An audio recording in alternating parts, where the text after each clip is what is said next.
Bismillahirrahmanirrahim. Assalamualaikum warahmatullahi wabarakatuh. Sobat belajar, bertemu lagi dengan saya Di Purnomo. Kali ini masih dalam bahasan Bahasa Indonesia kelas 10, materi tentang teks anekdot. Pada pertemuan kali ini kita akan fokus pada struktur yang membangun teks anekdot. Seperti pembahasan sebelumnya, teks anekdot diawali dengan struktur pembangun dari jenis teks tersebut. Setelah selesai mempelajari materi ini, kita berharap siswa mampu mengidentifikasi bagian-bagian dari struktur teks anekdot tersebut. Sebelumnya, saya mengingatkan dengan menyitir sebuah riwayat hadis yang diriwayatkan oleh Ahmad yang berbunyi, bacalah Al-Quran, naiklah pada derajat-derajat surga, dan bacalah dengan tartil sebagaimana engkau membacanya dengan tartil di dunia. Sesungguhnya kedudukan derajatmu sehingga kadar akhir ayat yang engkau baca. Dari hadis ini, jika saya terjemahkan secara bebas dengan kondisi membaca kita, kondisi ikro yang sering kita lakukan dalam kehidupan sehari-hari, itu senantiasa akan menaikkan kadar kehidupan kita, kadar derajat kita, dan juga kadar keilmuan kita.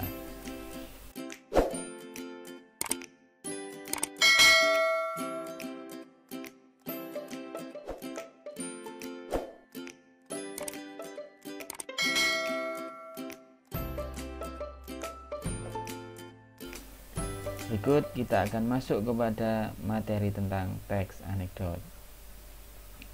Struktur dari teks anekdot merupakan bagian isi dari sebuah teks anekdot yang membedakan antara teks jenis anekdot ini dengan jenis teks yang lainnya. Bagian struktur ini terdiri dari abstraksi, orientasi, krisis, reaksi, dan koda. Berikut ini kita akan bahas satu persatu tentang struktur teks anekdot tersebut. Yang pertama, abstraksi. Ya, abstraksi ini merupakan struktur yang pertama. Abstraksi berisi tentang gambaran umum atau ilustrasi pada penyampaian kepada para pembaca. Orientasi. Orientasi merupakan struktur teks anekdot yang kedua. Orientasi ini menceritakan latar belakang peristiwa tersebut dapat terjadi atau awal mula terjadinya sebuah cerita. Krisis. Struktur yang ketiga ini merupakan penggambaran terjadinya masalah atau konflik dalam sebuah cerita. Lanjut, reaksi. Reaksi merupakan struktur teks anekdot yang keempat. Reaksi ini bisa berupa penyelesaian masalah yang diakibatkan oleh krisis. Bisa juga reaksi ini berupa tanggapan tokoh terhadap permasalahan yang terjadi. Selanjutnya yang kelima, yang terakhir, bagian ini berisi kesimpulan kejadian yang dialami. Setelah kita mengetahui struktur teks anekdot dari abstraksi, orientasi, krisis, reaksi, hingga koda, berikut kita contohkan sebuah teks anekdot secara utuh. Pada kesempatan kali ini, saya memberikan contoh sebuah teks anekdot yang berjudul Fidel dan Dihya. Silahkan disimak, dibaca, dipahami beberapa saat.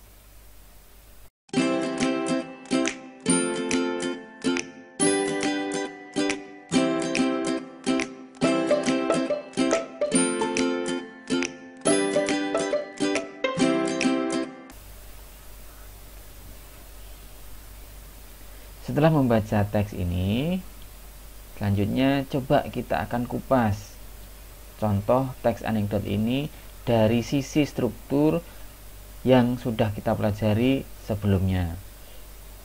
Yang pertama, abstraksi. Seperti penjelasan sebelumnya, abstraksi merupakan gambaran umum atau ilustrasi yang disampaikan kepada pembaca.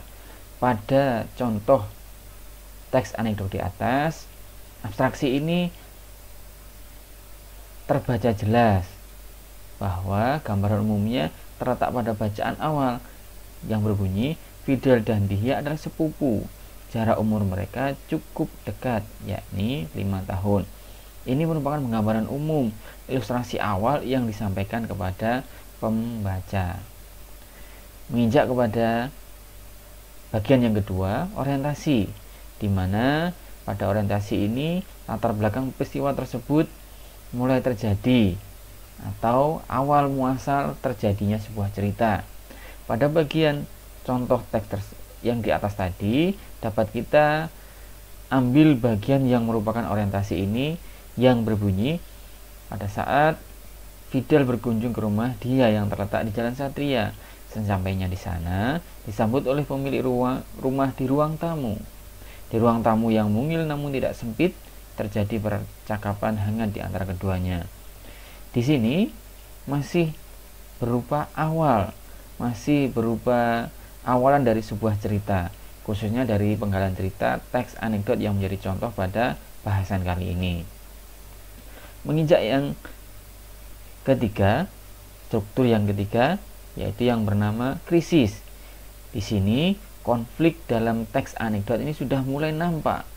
Penggambaran masalah sudah terjadi di sini. Seperti yang kita dapati, dapat anak-anak baca, dapat kita baca dari penggalan contoh teks anekdot yang pada kali ini kita penggal, kita ambil untuk bagian krisis. Rupanya Fidel mendatangi dia karena ingin meminjam uang kepadanya. Fidel membutuhkan untuk mencukupi kebutuhan.